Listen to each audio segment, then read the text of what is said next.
జనగామ జిల్లా లింగాలగనపూర్ మండలం టీపీసీసీ ప్రధాన కార్యదర్శి నియోజకవర్గ ఇన్ఛార్జ్ సింగపురం ఇందిరా ఆధ్వర్యంలో వరంగల్ పార్లమెంట్ నియోజకవర్గ కాంగ్రెస్ పార్టీ అభ్యర్థి డాక్టర్ కడియం కావ్య ఎన్నికల ప్రచారం నిర్వహించారు. స్టేషన్ గణపూర్ ఎమ్మెల్యే కడియం శ్రీహరి, మండల అధ్యక్షుడు శివకుమార్, జడ్పీటీసీ గుడి వంశీధర్ రెడ్డిలు, నాయకులు తదితరులు పాల్గొన్నారు. మనకు తెలంగాణ ఇచ్చింది కూడా ఎవరు? సోనియా గాంధీ. తెలంగాణ ఇచ్చిందా లేదా? ఏం చేసిండు కేసీఆర్? ఆమె మోసం చేసిండా లేదా?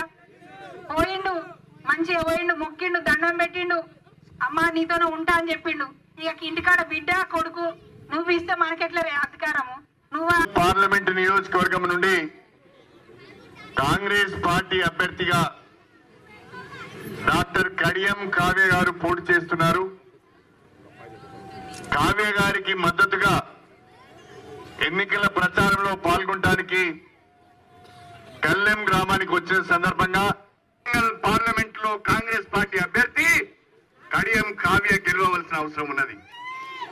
అందుకే కడియం కావ్య గారి చేతి గుర్తుకు. Please like and share, subscribe to BCN Telugu News. Please like, share and subscribe to BCN Telugu News.